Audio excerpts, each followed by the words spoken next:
Welcome to the Deep Dive. Today we're really getting into a major one in personal finance, Robert Kiyosaki's Rich Dad, Poor Dad. I mean, this book, it didn't just sell millions, did it? It really shook up how a lot of people think about money, about wealth. Absolutely. And our goal today, in this deep dive is to maybe get past the slogans you always hear. We want to pull out the really core ideas, the ones that sometimes make you a bit uncomfortable that Kiyosaki presents. We'll look at his main philosophy, how it kind of pushes back against the usual money advice, and then crucially, how you might actually use some of this. Think of it as, well, a way to get up to speed on a book that genuinely could change how you see your financial future. And that change, it really starts with his story, doesn't it? The two dads. You've got his actual father, the quote-unquote poor dad. He followed that path most of us recognize, right? Good grades, find a secure job, work hard, climb the ladder. Right, the traditional route. But then there's the rich dad, his friend's father. And the fascinating thing isn't just about earning more money. Kiyosaki stresses it's about a whole different way of thinking about money. Rich Dad was all about building assets. And his definition is key here. Things that put money in your pocket. Not just working for a paycheck. That's not just a small tweak. It's like a complete flip.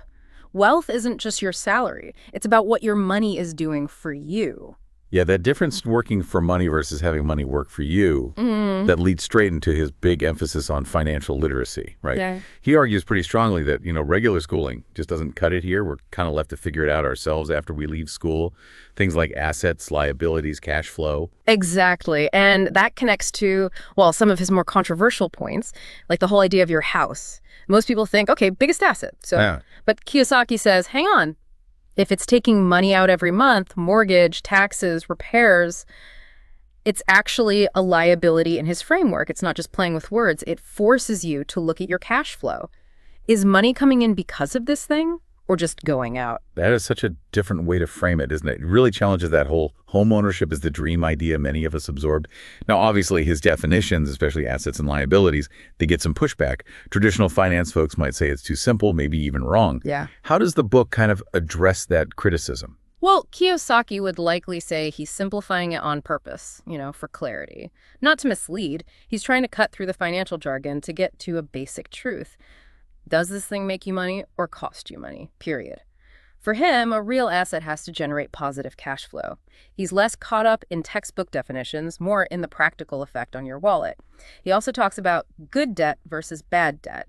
Good debt helps you buy income-producing assets. Bad debt just buys stuff that loses value or costs you. Yeah. It's really about empowering you, the individual, to see money as something to understand and control, not just earn and spend. Right. It's about understanding the game, essentially.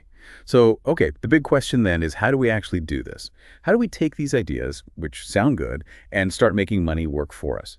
Kiyosaki does offer some steps. Yeah, he really pushes for starting with a hard look at your own finances, like really tracking things. You need to know where your money's actually going, understand your personal income, your expenses, your own balance sheet.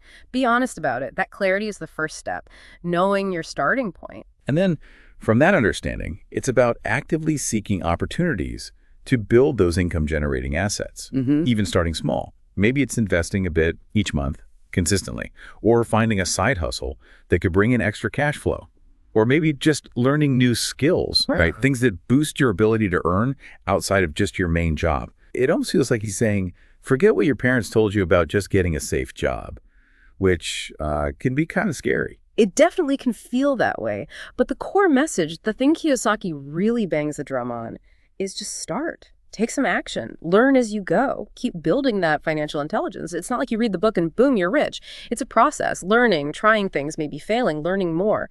He wants you to see the rat race just working for that paycheck to pay bills and start building your escape route. Using assets to create income streams. That's the path to real freedom, in his view. So wrapping up this deep dive then, Rich Dad, Poor Dad is fundamentally saying that building wealth isn't just about grinding harder at your job. It's about working smarter. It's about changing that mindset from being a consumer to being an owner, an asset builder. And it's about committing to lifelong financial learning. It's really a call to grab the steering wheel of your own financial life. Recognizing, too, that maybe your best asset is your own brain, your ability to learn and adapt.